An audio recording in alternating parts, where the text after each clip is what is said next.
네, 안녕하세요. 오늘 당신과 함께 좀 깊이 들어가 볼 자료는요. 2025년 5월 20일자 블룸버그 기사입니다. 이게 최근 중국 정부의 지출, 그리고 재정 적자 문제, 특히 그 미중 무역 갈등이랑 어떻게 연결되는지 그 부분을 다루고 있거든요. 네, 맞습니다. 아주 시의적절한 주제죠. 그래서 이 자료들을 보면서 중국 정부가 왜 그렇게 기록적인 재정 적자를 냈는지, 그 규모는 또 어느 정도인지, 그리고 최근에 그 무역 긴장이 좀 완화되는 분위기잖아요. 그게 또 어떤 영향을 주는지 한번 파헤쳐 보겠습니다. 자, 그럼 바로 시작해 볼까요? 네, 좋습니다. 우선 기사의 핵심은 중국이 올해 첫 4개월 동안 말이죠. 기록적인 재정 적자를 냈다는 겁니다. 구체적인 규모가 어느 정도였나요? 네, 재정부 발표를 보면요. 1월부터 4월까지 광의의 재정 적자라고 하죠. 그러니까 중앙정부뿐만 아니라 지방정부나 특정 기금까지 다 포함하는 좀 넓은 의미의 적자인데요. 이게 무려 2조 6,500억 위안, 미화로 하면 대략 한 3,670억 달러 정도 됩니다. 이야, 2조 6,500억 위원이요? 네, 이게 그 해당 기간 기준으로는 사상 최대치고요. 작년 같은 기간이랑 비교하면 50% 이상, 네, 50% 이상 급증한 수치입니다. 50%인가요? 와, 정말 엄청나네요. 아니, 넉 달 만에 어떻게 이렇게 적자가 확 늘어난 거나요? 그냥 뭐 경기가 안 좋아서 그렇다고 보기엔 좀 그쵸? 맞아요. 이게 단순히 그냥 경기 침체 때문만은 아니고요. 이건 중국 정부가 외부 충격에 대응하기 위해서 특히 그 당시에 격화되던 미국과의 무역 갈등 있잖아요. 그 상황에서 경제를 좀 떠받치려고 계획했던 재정 부양책을 본격적으로 집행했다는 가장 확실한 신호로 봐야 합니다. 계획된 부양책의 집행? 네. 실제로 4월에는 그 미국의 대중국 관세가 일부 품목에서는 뭐 250%까지 치솟고 그랬으니까요. 압박이 상당했죠. 이런 상황에서 이제 경제를 방어하려고 예정됐던 지출을 좀 빨리 늘린 겁니다. 여기서 중요한 건 이게 뭐 갑자기 허둥지둥 대응했다기보다는 예견된 외부 압력에 대해서 좀 계획된 카드를 꺼냈다. 이렇게 해석하는 게 맞을 것 같아요. 계획된 카드라. 그렇군요. 그럼 수입하고 지출 양쪽 상황은 어땠는지 조금 더 자세히 들여다봐야겠네요. 네, 그렇죠.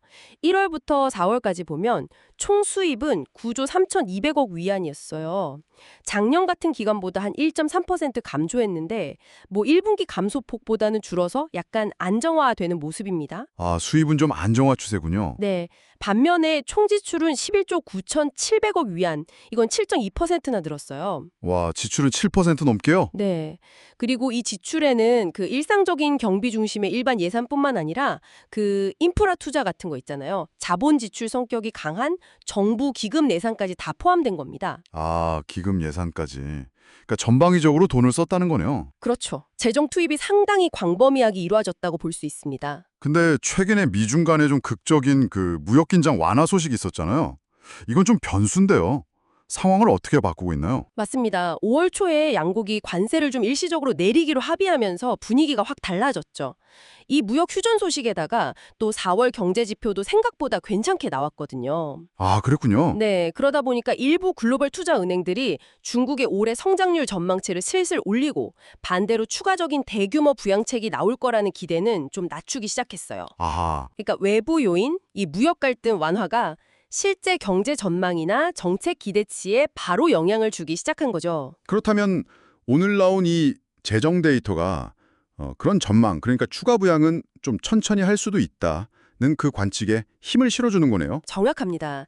그 호주 뉴질랜드 은행그룹 ANZ의 한 선임 전략가 분석이 딱 그런데요. 정부 지출은 계획대로 빨라지고 있는데 수입은 안정화 조짐을 보이니까 연중에 재정 적자를 더 크게 늘려야 할 필요성이 줄었다. 뭐 이런 분석을 내놨습니다. 필요성이 줄었다. 네.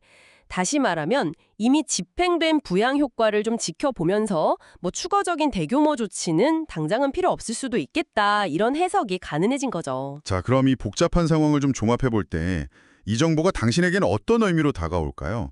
중국 경제나 국제 무역의 흐름을 읽는 데 있어서 어떤 핵심을 좀 짚어야 할까요? 핵심은 이거 같아요. 중국이 무역 전쟁이라는 아주 큰 압박에 맞서서 기록적인 재정 적자를 감소하면서까지 실제로 이 강력한 재정 정책이라는 카드를 썼다는 점입니다. 이건 뭐 외부 도전에 대한 정책 의지를 아주 분명하게 보여주는 거죠. 네, 그렇죠. 의지는 확실히 보여줬네요. 근데 또 동시에 최근에 그 무역 휴전이라는 변수가 딱 생기니까 추가 부양에 대한 압박이 바로 완화되는 모습. 이건 또 중국 정책이 상당히 뭐랄까 기민하다고 볼 수도 있고 아니면 예측이 좀 어렵다고 볼 수도 있고요. 결국에는 정부 정책, 경제 상황, 그리고 국제 관계가 얼마나 이렇게 복잡하게 얽혀서 돌아가는지 그걸 아주 생생하게 보여주는 사례라고 생각합니다. 네. 오늘 저희는 블룸버그 기사를 통해서 중국이 연초에 그 무역 압박에 대응하려고 정말 막대한 재정을 쏟아부었고 그 결과로 기록적인 적자를 냈다는 사실. 그리고 또 최근 미중 간의 긴장 완화가 단기적인 추가 부양의 필요성은 좀 낮추고 있다는 점, 이걸 확인했습니다. 네, 정리가 잘 된 것 같습니다. 여기서 우리가 한 걸음 더 나아가서 생각해 볼 지점은 이거 아닐까 싶어요. 비록 그 무역 휴전으로 당장 급한 불은 좀 껐을지 모르지만 연초에 그렇게 기록적으로 재정을 투입했다는 것 자체가 어쩌면 중국 경제가 자체적으로 뭔가 관리해야 할 구조적인 문제나 취약점 같은 게 여전히 있다는 반증은 아닐까요?